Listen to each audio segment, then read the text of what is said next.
I was already preparing myself to leave because I joined the military the summer before I started the 12th grade.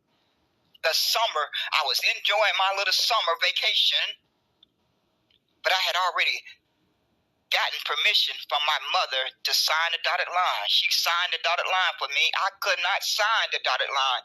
I was still 17 years old. So the recruiter came to my mother's house, and my mother signed the paperwork. So before I started the 12th grade, my thinking had already transitioned. All I needed to do was to complete the 12th grade. The only thing besides death that could prevent me from going into the military was not completing the 12th grade. So that was my responsibility to make sure that I passed the 12th grade. Well, fortunate enough, I only had to take 3 classes in the 12th grade. 3 classes. I only had a half a day. So that was not too difficult to get done.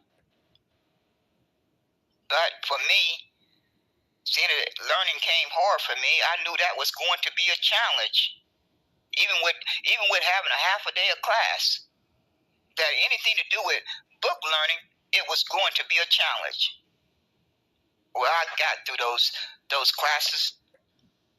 I got through English. The main class that worried me the most was English. So I got through it, and I got my diploma, and I walked out into the real world. I walked out into the real world 11 days later. And those first 24, 48 hours, 72 hours, it really shakes you to the core. I mean, it really shakes you to the core. There's no way to dress it up and make it sound nice and pretty. It's just no way of trying to dress it up and make it sound nice and pretty. All I can think of is that it was a shocker. It was something that I had to adjust to really fast. I really had to make a major adjustment really fast. I had to make that decision really fast because I was going to either have to hang in there and take it day by day, or I was going to have to go back home. And I didn't want to go back home. I didn't want to go back home and have to deal with my mother's discipline.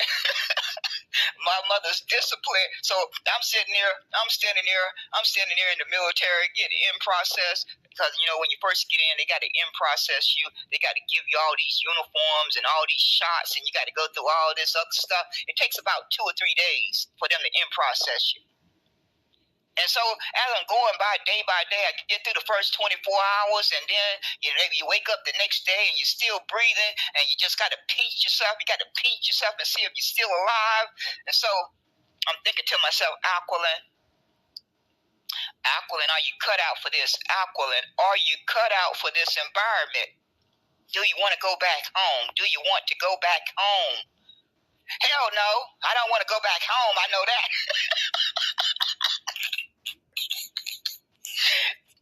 Hell no, I'm not going back home. That I was able to answer really quick. So it didn't leave me too many more options but stay where I was at and see if I could cut it day by day. So that's where I'm at, folks. When it comes down to the nitty-gritty of pointing that finger back at yourself, that's a hard thing to do. It's a very hard thing to do. But before I would want to blame my mother or my brothers and sisters or blame my community or blame anyone else, I'm going to have to point that finger back at myself. If I cannot do that, then I cannot fit my mouth to point my finger at anyone else. If I do not have the backbone to point that finger back at myself, then I'm not worth anything. I'm just not worth anything. anything if I don't have the backbone to do that. So, as I said earlier, it's a growing process. It's a growing process. It's a development process. It's a journey. It's a growing process. It's a development process. It's a journey.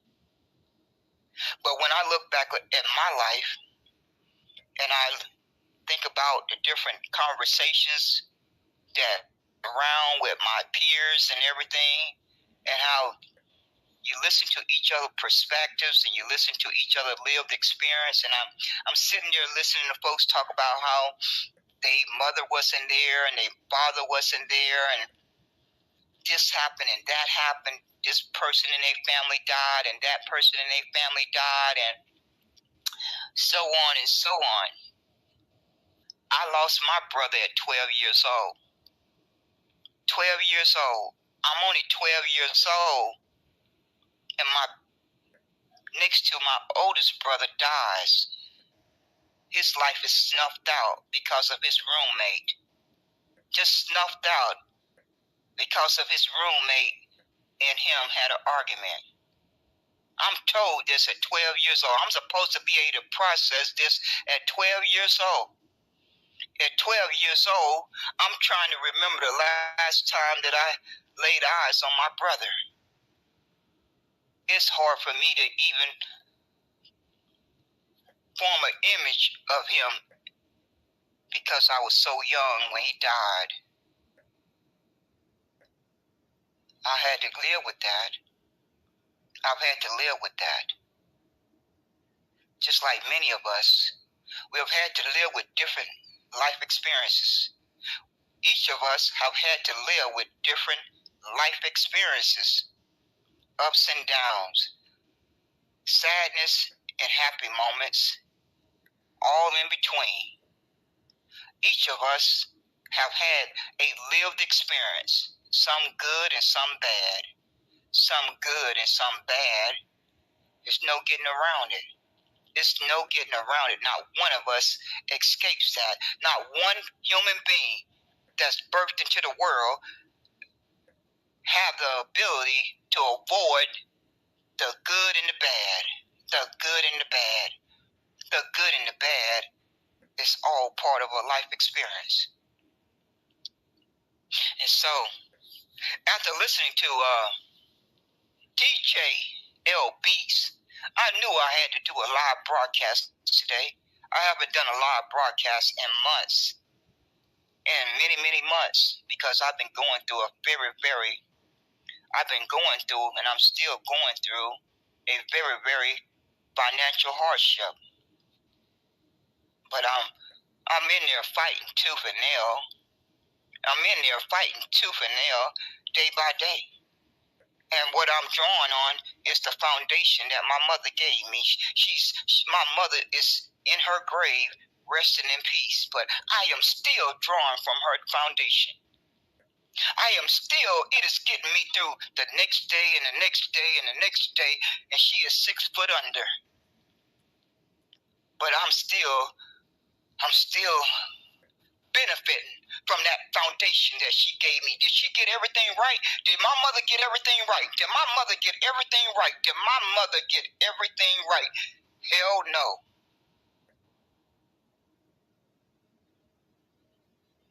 But in my eyes, my mother got everything right. My mother is and was, well, the way I say it is, my mother was and is my world. I put was first because she was my world as I was growing up and developing into an adult. And she is my world even though she's not still here with me in the physical.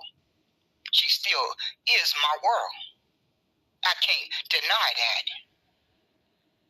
That's what I lean on to get through the next day and the next day, and the foundation that she helped put in place for me. And then I built on top of it. She built the first level of the foundation. My mother and my brothers and sisters and my community and everyone that crossed my path put helped put the foundation in place, but it started with my mother. It started with her. So once I got into that military and I started learning about myself, really learning about myself, because in the military, you can't, most persons that go into the military, you're not going to be able to run away from yourself. It's a requirement. It's downright a requirement in the military that you look in that mirror at that person looking back at you. Boy, it's not, when that day comes when you say, wow, I got to really look at myself. I really got to really look at my good and bad. I got to really look at that person that's looking back at me in the mirror. Oh my Lord. And you don't get to that understanding overnight. It's a gradual process. It's a gradual growing process. You grow and you develop and you learn about yourself, the good and the bad. You learn about your little hang-ups about your character. And you just start to learn about your character. And you keep on learning about your character. And you keep on learning. And then you just have to make a decision of yourself that only you can make it with the blessings of the good Lord. What type of person do you want to be? Do you want to be a lazy person? Do you want to be a hard worker? Do you want to be an honest person? Do you want to be a dishonest person? Do you want to make different choices with your life? You're going to have to face all those questions. You're going to have to face all those questions. Of course, some folks say, well, your mother and father supposed to get through that decision-making process. Yes, Lord. Yes, Lord. They are hopefully there to guide you through those decisions along the way. That mother and father, if you're blessed and fortunate enough to have a mother and father there as you are growing up, then that's a blessing. That's a blessing. I learned, it took me all the way into 2014, just before my mother died, to really learn that I read this book called The Purpose-Driven Life. Some of you may know of that book. It's titled The Purpose-Driven Life. What am I here for? I think that's the way the title goes. I read it. It's been a while. I've read it a couple times. I played the audio on Clubhouse and Fanbase. I think I did not play it over here, but I think I played it on Clubhouse. I may not have played it on Fanbase, but I played the whole audio book. I read the book 2 times at least, and it was titled The Purpose-Driven Life Book. What am I here for? Once I read that book, I started going back in my memory over my life, thinking about different memories. And when I read that book, it told me that God, the Heavenly Father, specially pick out your mother and father, especially for you. That God, the Heavenly Father, specially select your mother and father. And as I kept reading that part of the book over and over and over and over, it made me start thinking about my mother. Of course, I'm going to think about her because my mother was a single parent. She raised her 7 kids by herself. She had a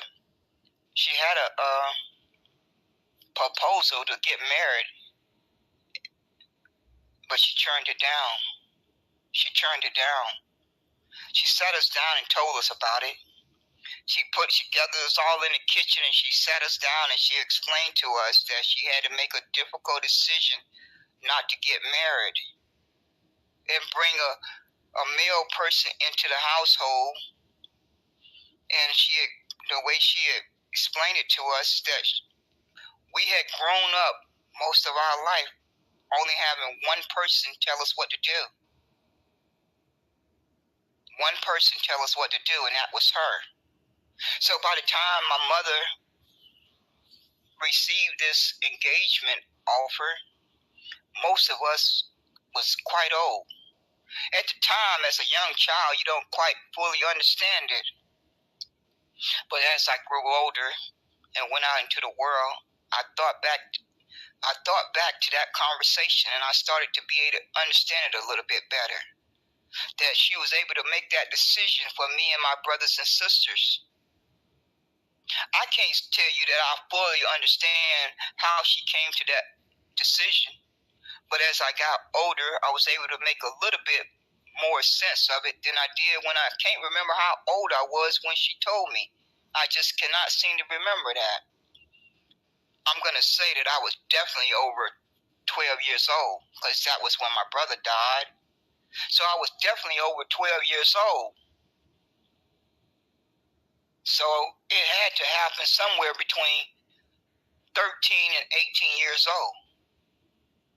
But anyway, when I read that Purpose-Driven Life book, it told me that God especially picked out my mother and father.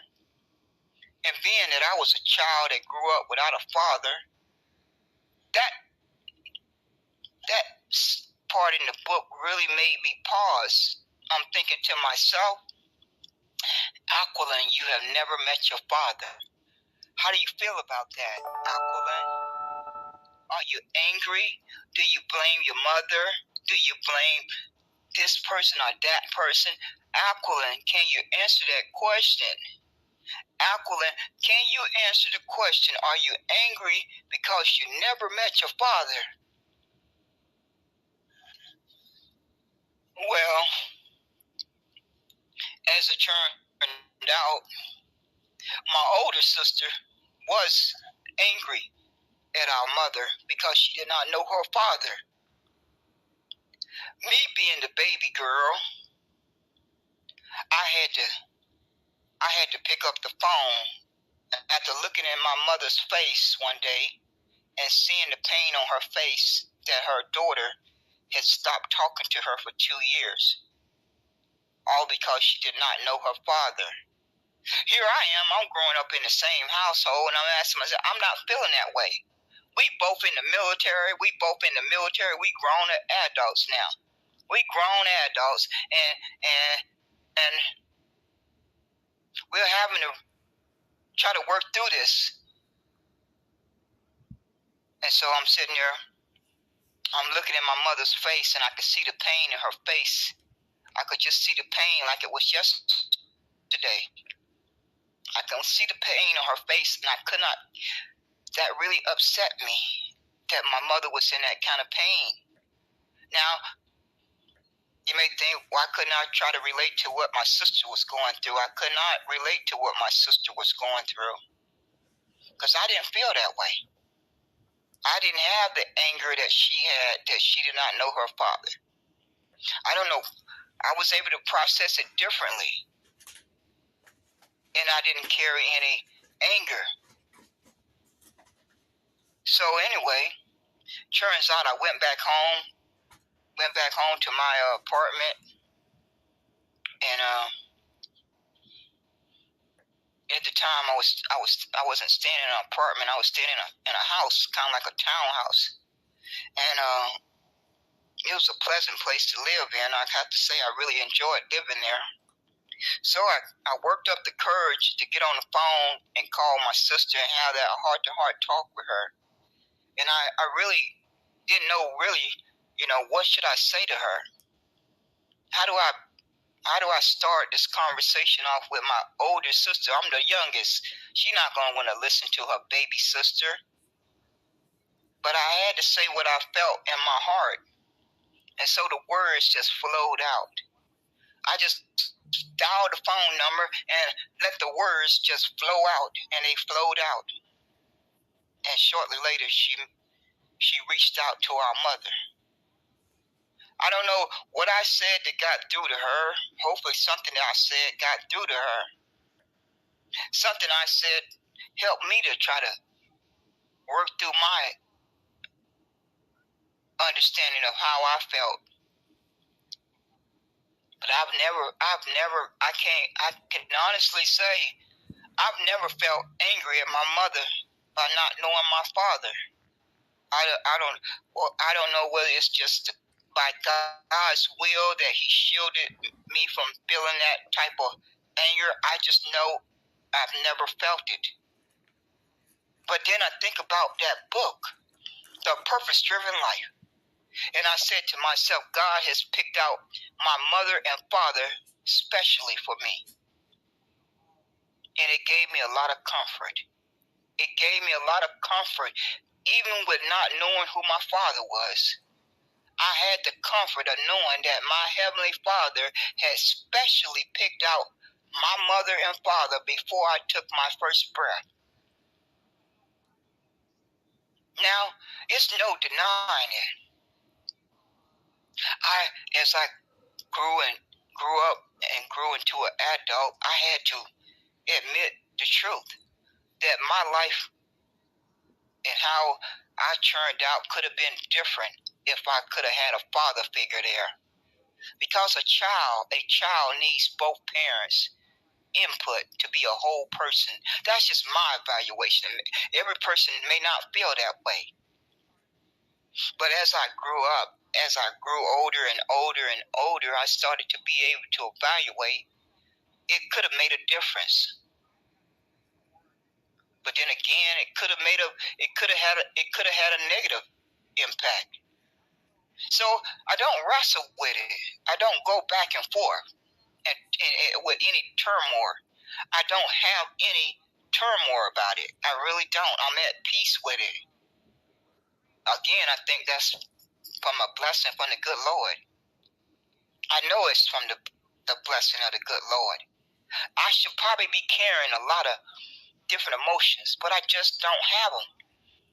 I just got really blessed and lucky to have the special mother that I was blessed with. I was really lucky and blessed to have the special mother that my Heavenly Father picked out for me. And maybe someday, if it's meant to be, I will find out who that father is. But if it's not meant to be, then I can't beat myself up. And I'm certainly not going to blame my mother. I'm very, very protective of my mother. It's always been that way. I think me and my sisters and brothers, we all have that inside of us. We would go to battle against each other if one of us was doing something to hurt our mother. I mean, we would literally fight each other if one of us did something to hurt our mother. We didn't play around when it came to mom. We did not play around. We would literally beat each other up. And we had quite a few fights because of that. But we got through it. But anyway, that book, The Purpose-Driven Life, really, really, really gave me a wealth of understanding. It gave me a wealth of understanding. And I thank my best friend of 30 years that constantly kept on pressuring me. She kept on pressuring me to read that book. I finally decided to read it with her. I didn't want to. I didn't really want to read the darn book. But she kept on pressuring me. And finally, in 2014, I sat down and started reading the book with her. We both had the book. And she, she wanted to read the book with someone else at the same time so we could talk about it. But anyway, that's why I'm so angry today with DJ L Beats. And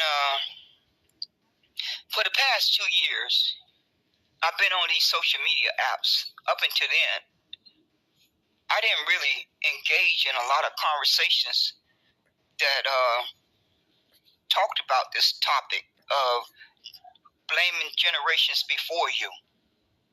I guess it all depends on your environment and your lived experience and those around you that help to shape you and shape your perspective and your mindset. A lot of variables come to play. A lot of variables come into play. And I guess again, I don't blame the generations before me. Not one day have I woken up. Not one day in my life in 62 years have I woke up and blamed the generation before me. It never crossed my mind in my thoughts. I just never had it. I believe that it's good to look back at the generation before you and try to learn from whatever they went through, the good and the bad, the good and the bad, the good and the bad. Try to learn from those that came before you. It's hard to do. It's very hard to do. You got to really be committed to. You have to really be committed to doing it. You got to really want to do it. You have to really desire it, have a passion for it, and be able to have respect. Because each and every one of us are sacrificing every day that we are here. Some of us more than others. Some of us more than others are making sacrifice daily. And like I started off telling you, at 7 years old, I had to discover that my environment was not safe. So I guess maybe that really what prevented me from even trying to form a thought of blaming the generation before me. For me to have to be at 7 years old and knowing that my environment was not safe, I can't even imagine what the environment was like for those that came before me. I can't even begin to fathom what their environment was like. I was 7 years old, and I had to discover that my environment was not safe. I can't even try to imagine those that came before me, what their day-to-day life environment was like. I didn't have any question about blaming them. It never crossed my mind. It never once crossed my mind to even look back and even let the thought cross my mind that they were the blame. They were not the blame. How can I even fit my thoughts to even think that they were to blame? See, it all boils down for me, I can say, for your development, your environment is all a lot comes into play. A lot comes into play to your development and your environment. Who knows how much trauma and scars were passed down to your mother and father who conceived you that may have had an impact on their development. It's no way of knowing some of this information. It's no way of knowing what that person's lived experience was before they conceived you and to the world. It's no way of knowing what their personal individual lived experience was like, or their environment that shaped them. It's no way of knowing that unless you have a crystal ball, I guess. Unless you get the information from heaven, from God. It's no way of knowing that. You're just playing a guessing game. I mean, I could have made an attempt to question my mother and ask her to tell me who my father was. I could have did that. I had the ability to ask that question. I made a personal choice not to ask that question because I was more concerned about the pain that my mother would feel from me asking that question.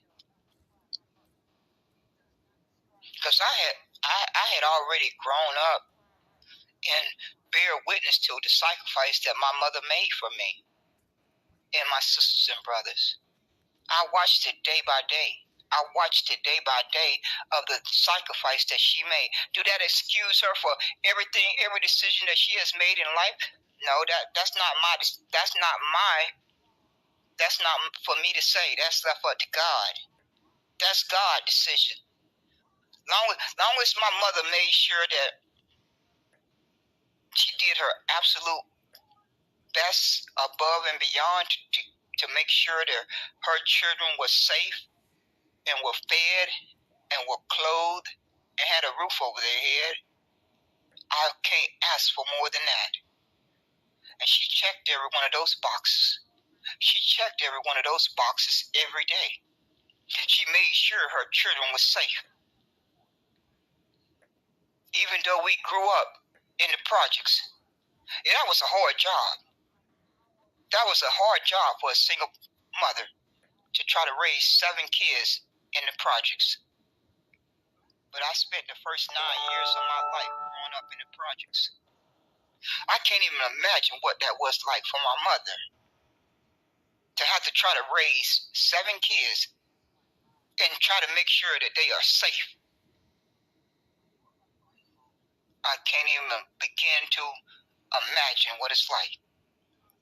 I do remember her constantly saying, as we were growing up, she wanted to get us out the projects. She constantly sat us down and talked to us about that. She said over and over and over, I am going to work 2 and 3 jobs to get my kids out of the projects. And she did it in 71. She accomplished that goal. I can remember those conversations like they were yesterday. She said, I'm going to get off of welfare and I'm going to get my 7 kids out of the projects, because she knew we were not in a safe environment. She knew that better than we did. She clearly knew that her 7 kids were not in a safe environment. That was her number 1 priority. That was her number 1 priority. I can remember it like it was yesterday.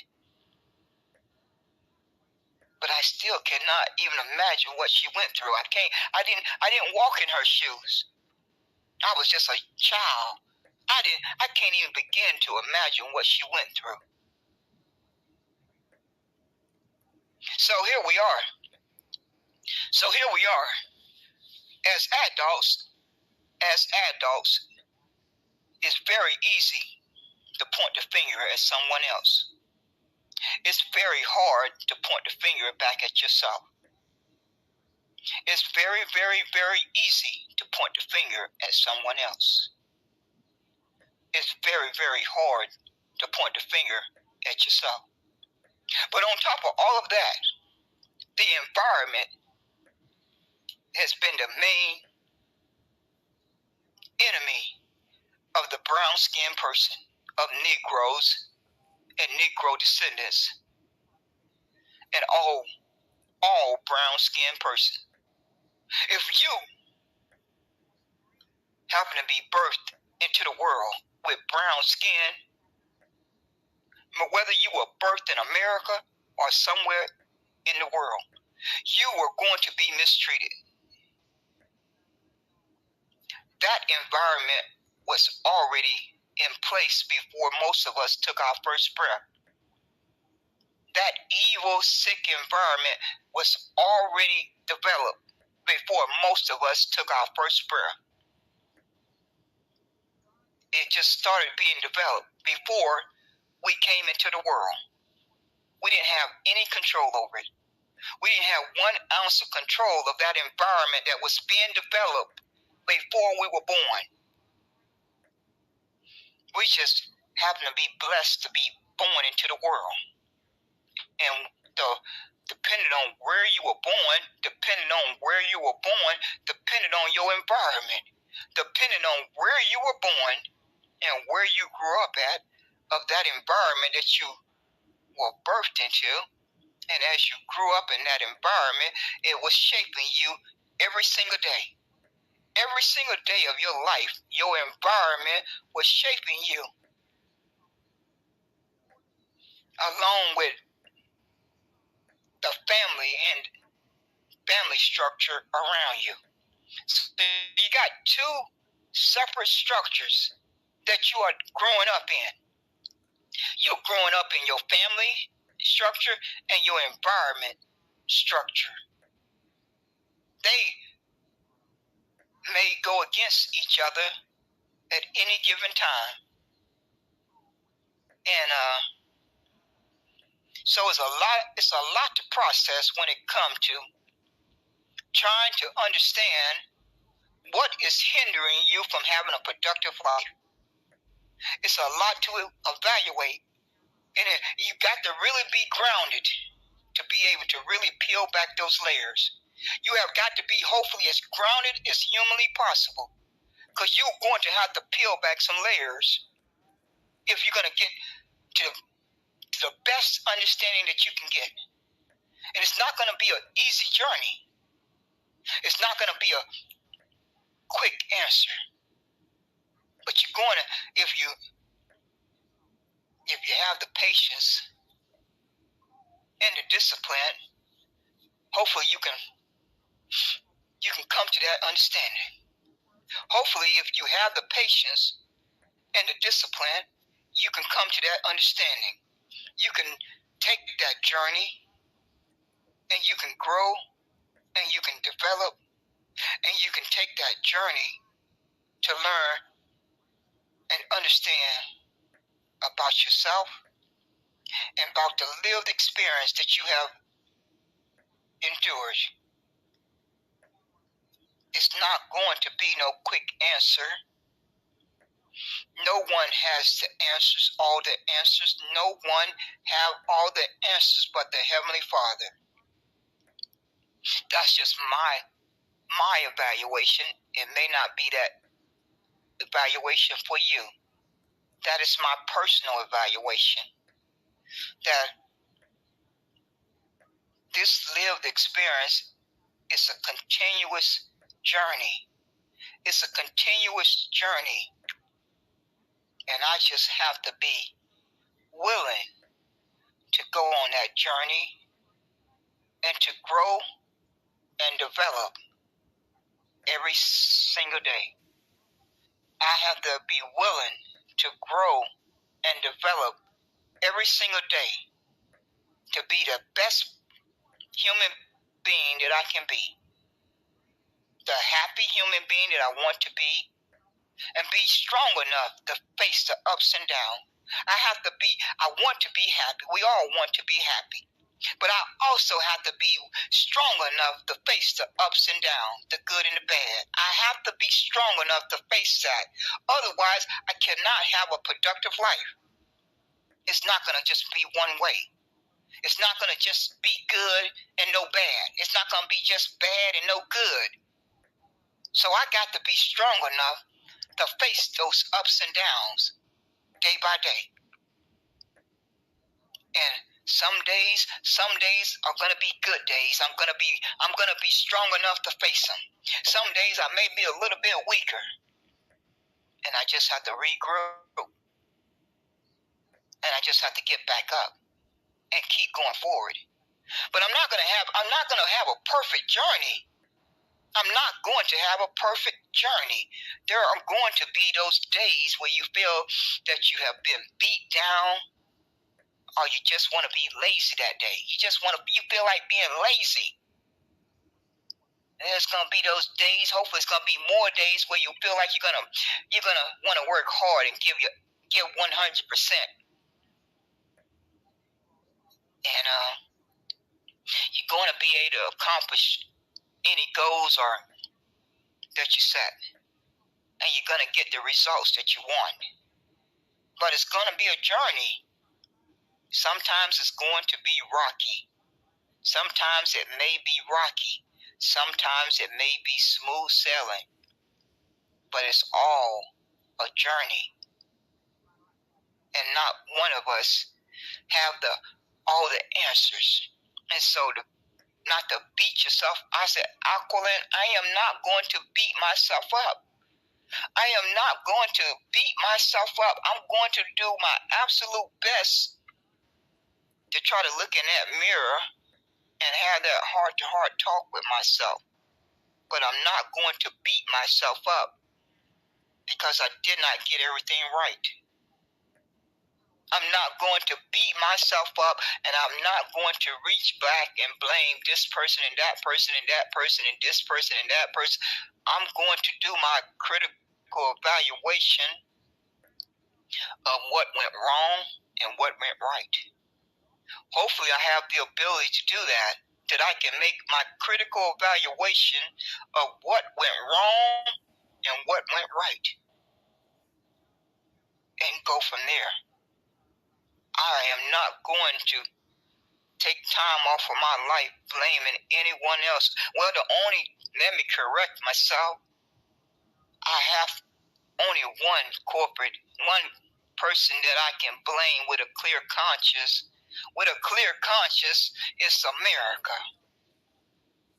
America is the number one person that I can blame without any hesitation. And I can do that with a clear conscience. America is to blame for all the harm that I have endured in my life, all the trauma and the scars that I have inside of me. For the most part, let me correct myself again. They have a big percent of the scars and trauma that I have inside of me. Now, my personal lived experience have also contributed to scars and trauma that I have inside of me. But America is responsible for the environment and the tactics that have been used purposely to harm me. I can't deny that. I'm not making that up. That's not a fairy tale. That's a reality. That's a reality. That's a lived reality. If you're honest and you are being fair and unbiased, you are able to express your lived experience. If you're doing it honestly and you're not shaping a lying narrative, you're not making up things, you're being frankly honest. Now, you and God only know if you're doing that. A lot of folks don't know how to be honest. They just don't have the ability to be honest. They have to work through that on their own with God. Hopefully with God's help, they can get a better understanding of why they are not able to be honest. But if you're making every effort to be honest with yourself and others, you're going to hopefully be able to get the answers, many of the answers that you're looking for. And you're not going to be taking up a lot of time blaming this person and that person and this person and that person and this person and that person. You're going to be able to unpack it fairly and truthfully. America is the blame for a large percent of the harm that I personally have experienced in my lifetime. That is not made up. That is the fact. That's a fact. That's different than human beings waking up and getting on a social media app and blaming their elders. You see how different that is in day and night? And being completely fair and honest about your evaluation and unbiased as much as humanly possible. We all human beings and we flawed. But if you're making a conscious effort to be truthful, you're not going to get on a public app and blame no elders for whatever blame that you feel that you want to blame them for. Because, I mean, it starts with you in the mirror. And by the time you get done with yourself in the mirror, you ain't going to have much blame to go around. It's just that simple. I just left that part for last. I kind of left that part for last. By the time you get done pointing that finger back at yourself and putting a good percent of that blame on yourself, it ain't going to be much left to go around. I mean, I got America and I got myself.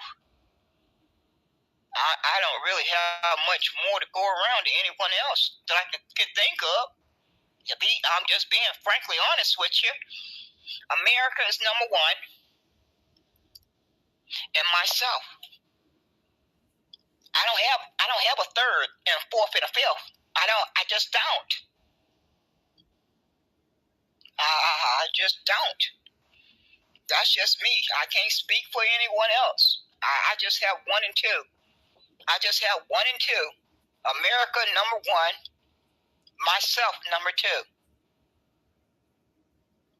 So I thought it was very, very it set a poor example for those adults to get on a public app and fit their mouth to blame the elders. They're going to have to answer for that. When you are an adult and you mature, everything that we do and say, we're going to answer to it one day. We need to really start thinking about what we do and say, because we're going to have to answer for it someday. And so for those adults that got on the public app today and blamed the baby boomers and the elders and called them a traitor, I think you're going to have to do some soul searching, and you're going to have to answer to it one day. How you choose to have your come to Jesus moment and ask for redemption, that's between you and God, or whoever you believe in or not believe in. That's between you and whoever else that you put any trust or faith into. But you're going to have to answer for it. I personally am going to have to answer for everything that I have ever said or done. I constantly remind myself of that. I constantly remind myself. I say, Aquilin, you are going to have to answer for everything that you have ever said or done every single day that you was on this earth. So it would be advisable for us as adults to remind each other of that. See, I think the bottom line is a lot of folks, they are waking up and realizing that things are really bad right now. Things are really bad. Things are really bad. And things are going to stay bad if you don't know your numbers. Out of all the hours that I was listening to that space, nobody once mentioned that you need to gather your number count. Whether that's your family members, knowing your number count for just your immediate family or your community. But no, folks are too busy not wanting to call each other out because they like this person. They don't like that person. They like this person. They don't like that person. They ain't gonna call out the person they like. If they hear the person that they like say something that needs to be corrected, they're not gonna say anything. They're gonna sit there silently and not say one word because they like that person. They like that person. They rub elbows with that person. That person is their friend. Folks was DJ L Beats would talk about name names. He didn't have a problem naming who he didn't have a problem giving his names, but when other persons gave their names, he had pushback.